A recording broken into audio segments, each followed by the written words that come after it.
아멘. 할렐루야. 네, 감사합니다. 제가 제일 처음 은혜를 받고 신앙생활에 열심을 내기 시작할 때 섬기던 교회에 그 성가대가 부르던 노래가 있었습니다. 그래서 예배 축도 마지막 그 축도 송영입니다. 목사님 축도가 끝나면은 바로 성가대가 부르던 그런 노래였습니다.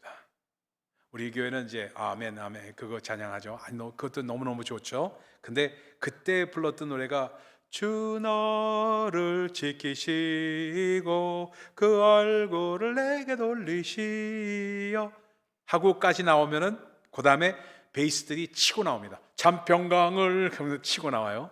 그래서 잠평강을 하고 치고 나가면은 그 다음에 소프라노와 엘토가 그 얼굴을 내게 돌리시어 그 신은혜 내게 있으라 하면은 사부가 함께 합쳐져서 그 다음에 아멘으로 아멘 하면서 나오는 그런 찬양이었어요. 저는 그 노래를 들을 때마다 하여튼 매번 소름이 끼쳤습니다.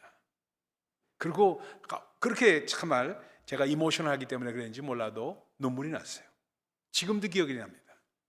그때 한창 처음 은혜 받고 성령이 충만했기 때문에 그런지 몰라도 성가대의 찬양이 정말 천상의 노래같이 은혜롭게 들렸던 것을 저는 기억을 합니다. 그것도 중요한데 주께서 너를 지키신다는 그 축복의 예배를 마치고 그 축복의 메시지가 예배를 나가는 저에게 들려주는 하나님의 약속으로 들렸습니다.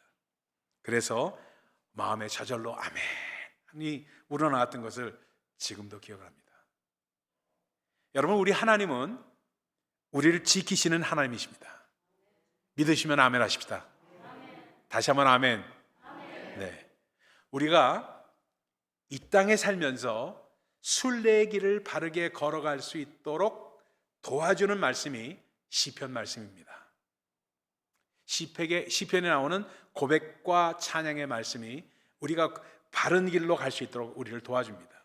성경은 우리가 잘 아는 대로 하나님께서 우리에게 주시는 말씀입니다.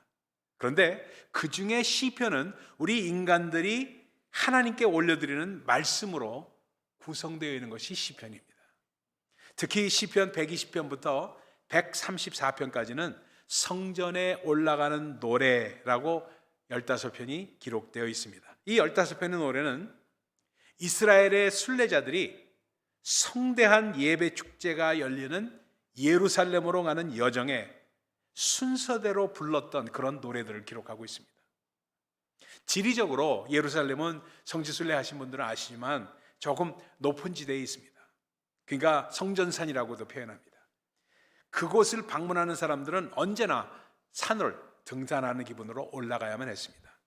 또 성전에 올라가는 노래라는 제목에서 뭐를 함축하는 의미가 있느냐면 하나님이 임재하시는 성전을 향해서 영적으로 올라가는 길이라는 뜻이 내포되어 있습니다. 이스라엘 백성들은 1년에 3번 성지순례길을 올랐습니다. 계명에 그렇게 하도록 되어 있습니다. 보면은 6월절을 맞아서 애굽에서 자신들을 구원하신 하나님의 은혜를 기억하며 성전산으로 올라갔습니다. 초여름 되면은 77절에 오순절이라고 하고 77절이라고 하죠. 때는 하나님의 은혜를 기억하고 헌신을 다짐하면서 올라갔습니다. 그리고 가을에 초막절에는 하나님께서 베푸신 결실의 복을 받은 공동체로서 다시 한번 신앙을 굳히면서 올라갔습니다. 이처럼 그들은 절기와 절기 사이에 매일 제자로서의 삶을 살아가면서 때가 되면은 절기가 되면은 일상을 접어두고 삶의 터전을 떠나서 순례자로서 15편의 시편을 부르면서 예루살렘 성전을 향해서 올라갔던 것입니다. 우리 삶 가운데 어려움이 찾아오고 사람들로부터 공격을 당하게 되면 자기도 모르는 사이에 하나님에 대해서 의심과 불신이 올라오고 불안함을 느끼게 됩니다. 이스라엘 사람들은 똑같은 경우를 경험했기 때문에 시편 기자는 질문을 던짐으로써 성전산을 올라가는 찬양을 시작합니다. 내가 산을 향하여 눈을 들리라. 나의 도움이 어디서 올꼬. 시편 기자는 자신의 삶을 돌아보면서 참으로 인생이 쉽지 않다, 어렵다, 힘들다고 생각을 했습니다. 여러 가지 어려움과 사건을 경험하면서 결코 쉽지 않은 이 인생에서 도움을 줄 수 있는 곳을 찾았습니다. 우리도 이런 상황을 경험할 때가 있지 않습니까? 실로 어려운 일을 당했는데 마땅히 도움을 구할 곳이 마땅하지가 않아. 주변에 진짜 내 편이 없어. 내 든든한 백이 되어줄 사람이 너무 없다는 생각에 우리도 좌절하고 어려운 마음을 갖게 되잖아요. 그럴 때가 왜 없습니까? 있죠. 어느 자매님 한 분이 계셨습니다. 이분이 남편과 사별을 했어요. 그래서 외롭게 혼자 살았어요. 딸은 결혼을 했고, 그래서 남편 서방 따라서 지방 도시로 이사를 갔습니다. 자매님인 50대 후반에 혼자가 돼가지고 살다 보니까 쓸쓸해서 참 힘이 들었습니다. 그렇다고 재혼을 할 그런 형편도 아니었습니다. 어느 날 친구가 너 외로우니까 개를 한 마리 키워보라고 하면서 개를 한 마리 갖다 줘서 개를 키우기 시작했습니다. 약간은 귀찮은 점은 있었는데 키우는 재미가 그런 나름대로 있었습니다. 함께 놀아주기도 하고, 특히 밖에 나갔다 돌아오면 아무도 없다는 생각이 그 마음 가운데 있었는데, 갑자기 문을 열면 개가 뛰어 올라오면서 막 반겨주니까 너무나도 좋았습니다. 어느 날 저녁 식사 후에 9시 뉴스를 TV를 통해서 보고 있는데 곁에 앉아있던 개가 눈을 감고 졸고 있었습니다. 순간 문득 이런 생각이 들어요. 내가 개 바라보고 개한테 위로를 받고 있구나 하는 생각이 드니까, 그렇다면 나는 개 친구가 아닌가 하는 생각이 들어서 조금 마음이 섭섭하고 처량하기조차 하더랍니다. 그렇게 한 3년을 지내다가 어느 날 갑자기 개가 병으로 죽었어요. 얼마나 섭섭하고 얼마나 불쌍하고 아쉬운지 너무나도 엉엉 울어서, 너무 울어가지고 전 눈물이 마르질 않을 정도로 울었어요. 남편을 죽고 나서 처음으로 이렇게 많이 울었던 것 같아요. 그래서 오동나무 관을 사가지고 죽은 개를 거기다 놓고 전문 업체에 맡겨서 장례식을 치러주지 않으면 안 되겠다는 생각이 들어서 장례식을 치러줬습니다. 돌아오는 길에 생각해 보니까 죽은 개가 불쌍하기도 하고 믿기도 했습니다. 그리고 죽은 개가 눈에 아른거렸어요. 그러면서 사람이 사람을 의지하고 살아야지, 나는 말도 못하는 개를 너무나도 의지하고 살았구나 하는 자괴감과 함께 그러한 생활 태도를 바꾸기로 했습니다. 열심히 교회를 나왔어요. 여성교회 활동에도 참석했고요, 교회 봉사도 했고요, 홈레스 쉘터도 찾아가고요, 교도소 선교도 하고요, 장애인 선교도 참여하고, 그러면서 얼마나 자기가 행복한 사람이라는 점을 발견하기 시작했습니다. 그리고 사람은 역시 사람들하고 어울리고 이야기하고 그렇게 친해야 된다는 사실을 깊이 있게 깨닫기 시작했습니다. 그런데 어느 순간에 마음에 앙금이 생기면서 다른 사람 한두 사람과 서로 등을 돌리고 마음이 상할 때가 있다는 것을 발견했습니다. 사람이 사람과 주고받는 우정, 교제, 사랑은 허약할 수밖에 없다는 사실을 느끼기 시작했습니다. 우정이 쉽게 깨지는 것을 마음 가운데 느꼈어요.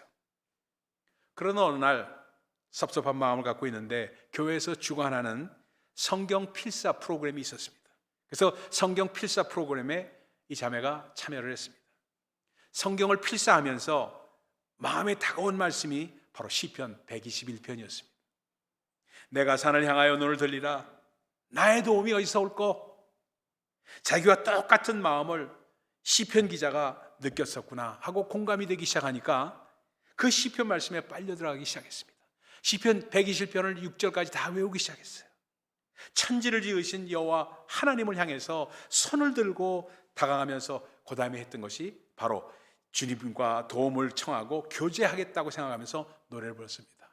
그 노래가 바로 눈을 들어 산을 보아라. 너의 도움 어디서나 천지 지으신 너를 만드신 여호와께로다. 그러면서 그렇게 감동이 되더래요. 도움을 진정으로 구할 뿐이 하나님이라는 사실이 마음 깊이 다가오면서 그 다음부터 했던 것이 기도일지였습니다. 기도를 하면서 기도일지를 쓰기 시작했어요. 하나님과의 교제에 더욱더 나아가기로 했다는 간증이었습니다. 구약 시대에는 사람들은 산에서 다른 것을 볼 수도 있습니다. 당시 이스라엘 땅은 온통 이교 숭배로 가득 차 있었습니다. 그리고 대부분의 이방 종교들은 산 꼭대기에서 제사를 지냈습니다. 산당을 만들고 수풀이 우거지게 하고 우상의 신전에서 일하는 남녀 창기까지 두었습니다. 사람들은 토지를 비옥하게 하고 기분도 좋게 하고 또 재앙에서 지켜준다는 말에 현혹돼서 산당에 나가서 제사를 지냈습니다. 언제 어디서 만날지 모를 재난을 막기 위해서 부적과 주문과 마술도 행하게 됐습니다. 그런 우상 숭배자들은 백성들을 미혹하면서 외쳤습니다. 뜨거운 태양이 두려우냐? 태양의 사제를 찾아가 태양신의 보호를 빌라. 달빛의 사악한 기운이 두려우냐?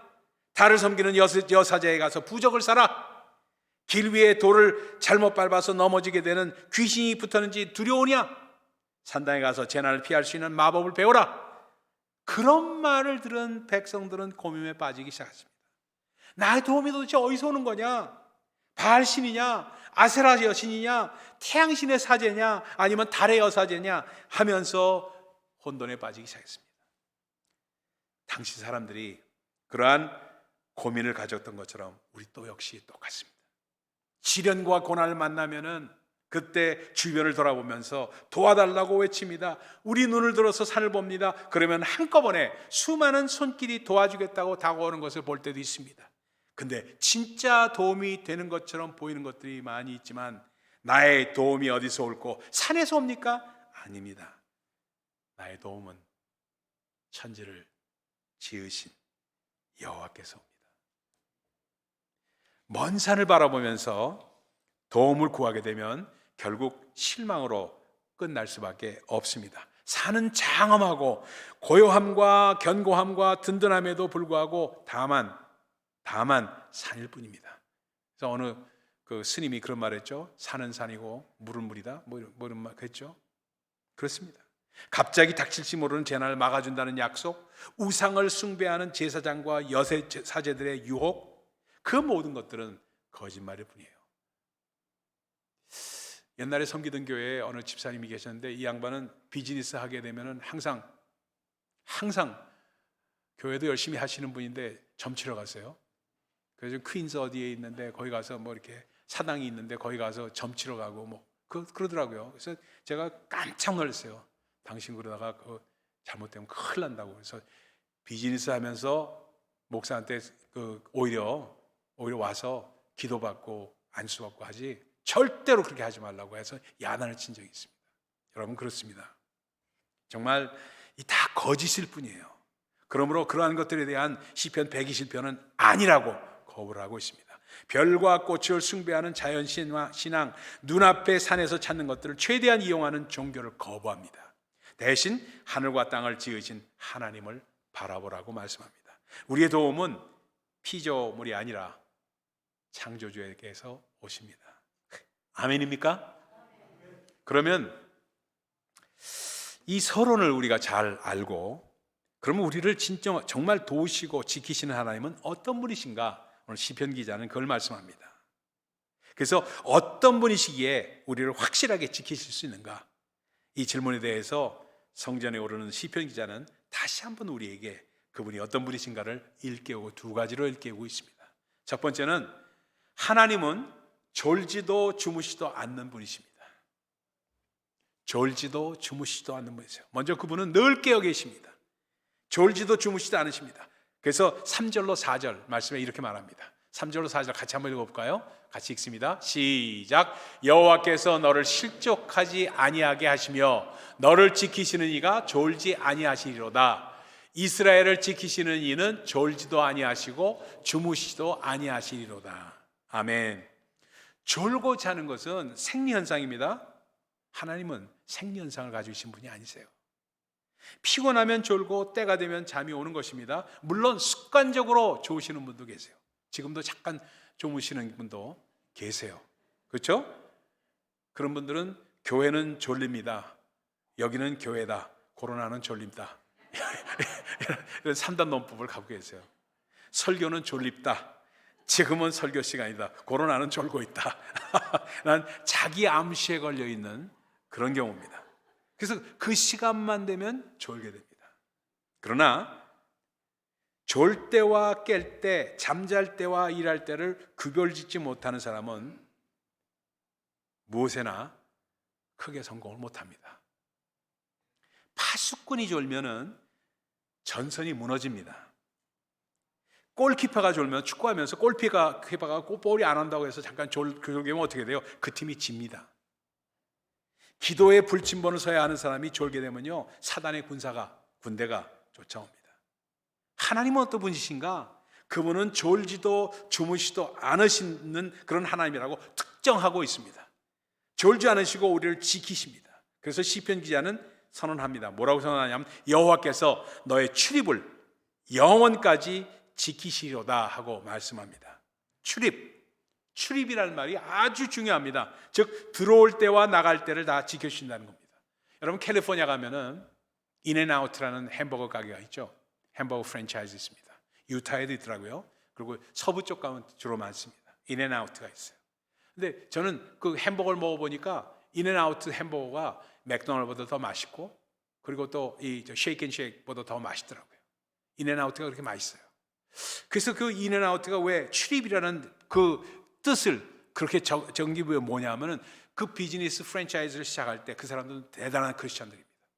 대단한 크리스천들이 시작하면서 우리의 출입을 지키시는 하나님을 의지하고 그 프랜차이즈를 시작해가지고 그래서 수익금의 일정 부분을 이 선교에 쓰고 있는 그런 프랜차이즈입니다. 너무너무 기가 막혀요. 그래서 기가 막힌 그들을 보면서 출입을 지키신다는 그 믿음을 갖고 있는 프랜차이즈가 인앤아웃입니다. 우리의 시작과 끝을 보여주신다는 뜻입니다. 그 돌보아 주신다는 거예요. 우리가 순례의 길을 막 떠날 때 함께 하신 하나님은 목적지에 도달할 때에도 그 이후에도 함께 하십니다. 여행 도중에 해나 달로부터 도움을 보충할 필요가 없고요. 창조주 하나님은 모든 자연과 초자연적인 세력을 잘 다스리시는 주님이십니다. 그분이 그것들을 만드셨기 때문에 그렇습니다. 해와 달과 바위는 아무 능력이 없어요. 그런데 그런 것을 만드신 창조주 하나님은 그 하나님을 안 섬기고 하나님이 만드신 피조물을 섬기는 사람이 되니 얼마나 답답하냐 하는 말씀을 한 것이 시편 121편입니다. 그것들로부터 공격을 두려워할 필요가 없어요. 여호와께서 너를 지켜 모든 환난에서 면케하시고, 여기서 말하는 환난 따라합시다. 환난은 환난으로 번역된 단어는 원래 악이라는 단어입니다. 모든 해악이라는 단어예요. 그러니까 모든 해악에서 지켜주시며 이런 뜻입니다. 그런데요, 여기서부터 잘 들으세요. 여기부터가 포인트입니다. 이 약속은 우리가 결코 돌에 걸려 넘어지거나 다치는 일이 전혀 없을 것이라는 약속이, 그 말씀이 아닙니다. 오히려 어떤 상황이나 질병이나 사고나 고통도 우리를 향하신 하나님의 사랑으로부터 우리를 벗어나게 할 수 없다는 뜻입니다. 사실 성경에 우리가 신앙생활을 하면 모든 고통에서 면제된다는 말씀은 없습니다.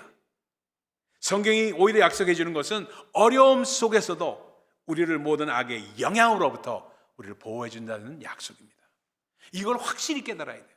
그러니까 사실 신앙생활이라는 것은 그 자체가요, 우리 신앙이 높아졌던 데가 언제예요? 고난이 많이 찾아올 때 아니겠어요? 그러니까 역경과 어려움이 만나게 돼 있다는 겁니다. 이 세상에서는요. 그래서 이 세상에서는 너희가 환난을 당하나 담대하라, 내가 세상을 이겼노라 하고 주님 말씀하시는 이유가 거기 있다는 겁니다. 주님께서 가르치신 주기도문에도 우리를 시험에 들지 말게 하옵시고 오직 악에 서서 우리를 구하옵소서 하고 기도하라고 말씀하지 않아요? 시편 121편에서 하나님의 인격적인 이름이 여호와, 야훼라는 이 이름이 3번이 나옵니다. 그런데 지키시는 자라는 표현은 히브리 원문으로 보면은 8번이나 나옵니다. 하나님은 우리 위에서 명령만 하시는 분이 아니십니다. 그분은 우리 곁에 늘 계시면서 우리의 모든 걸음걸음을 돌보아 주시는 분이십니다. 그러면서 이 시편의 목적이 우리 그리스도인의 여정에 그 시련과 환난으로 가득할 수도 있다, 그것을 알려주는 데 있습니까? 아닙니다. 우리를 보호하시고 동행하시고 다스리시고 인도하시는 하나님을 보여주시기 위한 것이라는 말씀입니다. 하나님께서 우리를 지켜서 모든 환난을 면케해 주신다는 뜻입니다. 여러분, 제가 간증을 여러 번 드렸기 때문에 여러분 많이 들었을 거예요.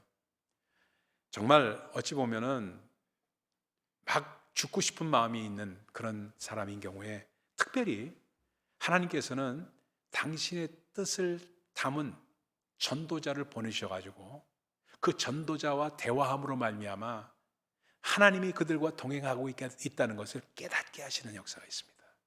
그렇기 때문에 정말로 우리 마음 가운데 저는 목회자로서 그런 경험을 너무 많이 경험했어요. 자살하려고 하던 사람이 전화 받고 자살해서 나오고, 이혼하려던 사람이 저하고 통화하면서 저한테 이혼하기 전에 목사님하고 통화하고 싶다고 전화 온 사람도 있고요. 별 사람이 다 있었어요. 그걸 경험하면서 느끼는 게 뭐냐? 아, 그렇구나. 우리가 하나님의 대변자가 될 수 있구나. 우리가 하나님을 대변해서 하나님의 메시지를 전해줄 수 있구나 하는 것을 느낍니다. 여러분, 그러기 때문에 성경을 더 알아야 되고, 그러기 때문에 성경에 있는 말씀이 확 깨뚫려서 적재적소에 그 사람이 필요한 말씀을 줄 수 있어야 한다는 사실입니다. 두 번째 우리가 꼭 기억해야 될 것이, 하나님은 언제나 우리를 보호하시는 주님이십니다. 너무 뻔한 얘기입니까?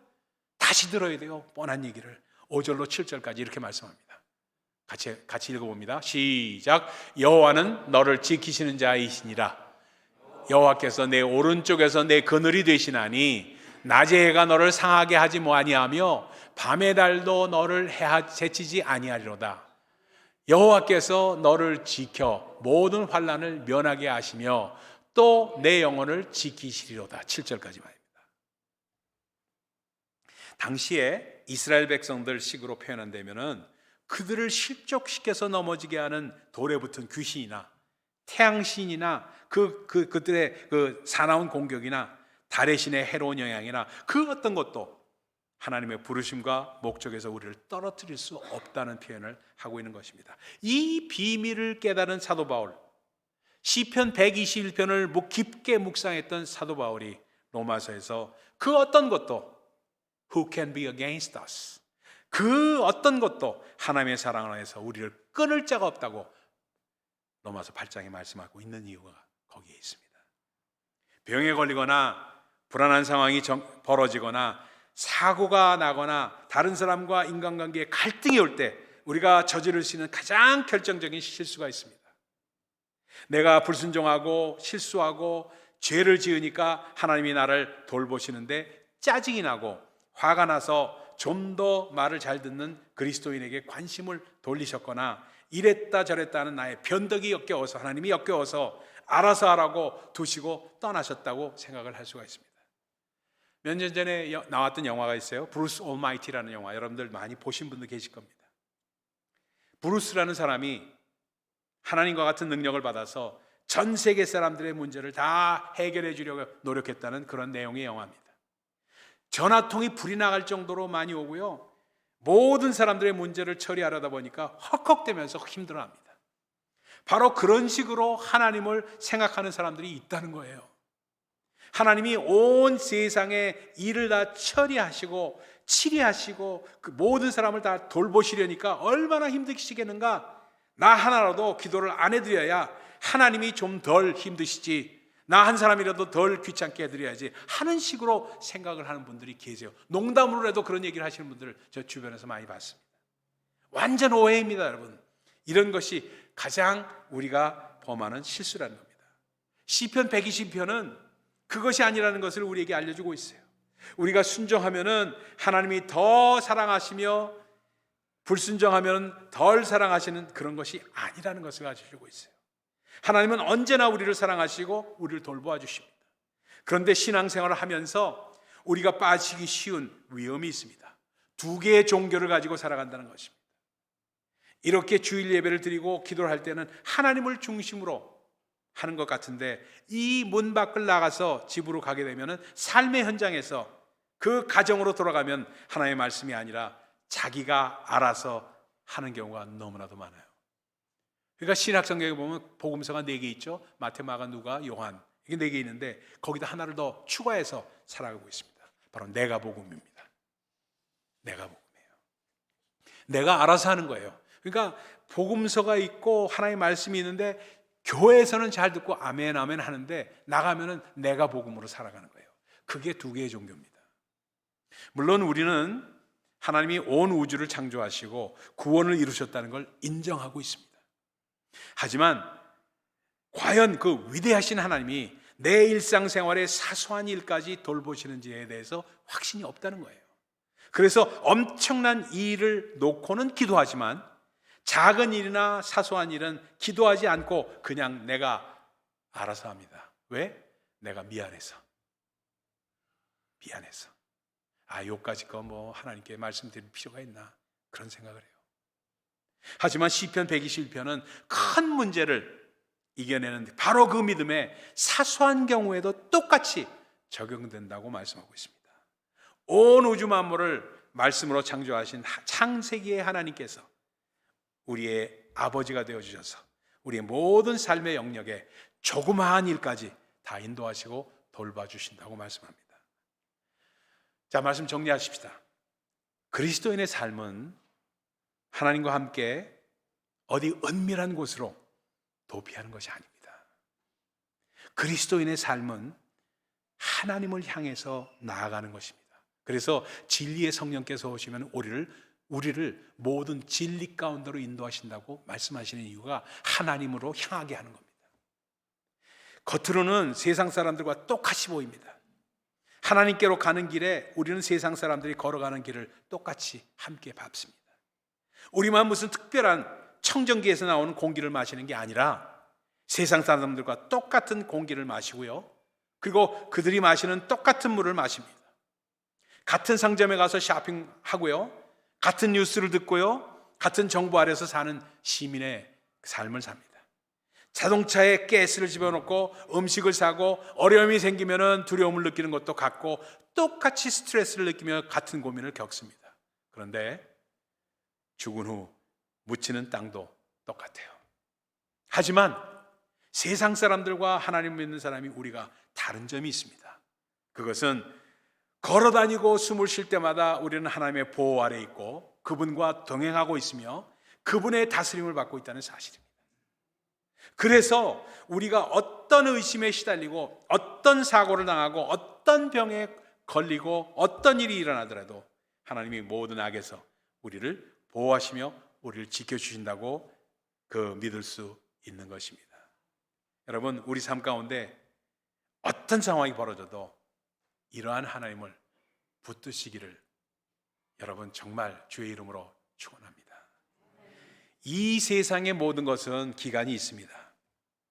많은 분들이 65 되면 리타이어 합니다. 리타이어면 다 준비하죠. 노후 대책도 세웁니다. 회사에서 은퇴하는 사람들에게 연금을 지급합니다. 그리고 65가 되면 소셜 시큐리티 받습니다. 언제까지 받습니까? 죽을 때까지입니다. 그러니까 살아있는 동안만 받는 겁니다. 그러나 주님께서 지켜주시는 것은 언제까지입니까? 영원부터 영원까지입니다. 그러므로 우리는 걱정할 필요가 없어요.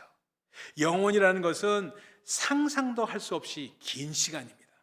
혹시 죽으면 어떻게 될 것인지 두려우십니까? 두려워할 필요 없어요. 지금만 아니라 영원히 지켜주시는 하나님이십니다. 세상에서 제일 두려운 사람이 누구라고 그랬죠? 제가 말씀드렸죠? 죽음을 두려워하지 않은 사람이라고 그랬죠? 죽음을 두려워하지 않은 사람. 그래서 예수께서 말씀하십니다. 내가 세상 끝날까지 너희와 항상 함께 있으리라. 이것을 부르면서 이스라엘 백성들은 성전으로 올라갔습니다.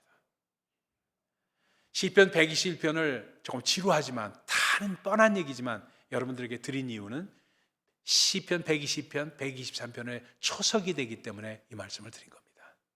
122편, 123편까지만 하고 나머지는 안 하려고 해요. 왜냐하면 바로 사순절이 시작되기 때문에. 그래서 그 말씀을 너무 뻔한 얘기지만 이 말씀을 드려야 되는 이유는 바로 This is the foundation. 그분께서는 우리를 지키시는 분이시고 우리를 보호하시는 분이시라는 거, 그리고 우리를 힘과 위로를 얻고 동행하시는 분이시라는 것, 우리를 정말 항상 함께 하신다는 분이시라는 것을 다시 한번 확인하고 주님께 영광과 존귀를 돌리며 감사와 찬양을 드리는 우리 모두가 되시기를 예수 그리스도의 이름으로 축원을 드립니다. 기도하겠습니다.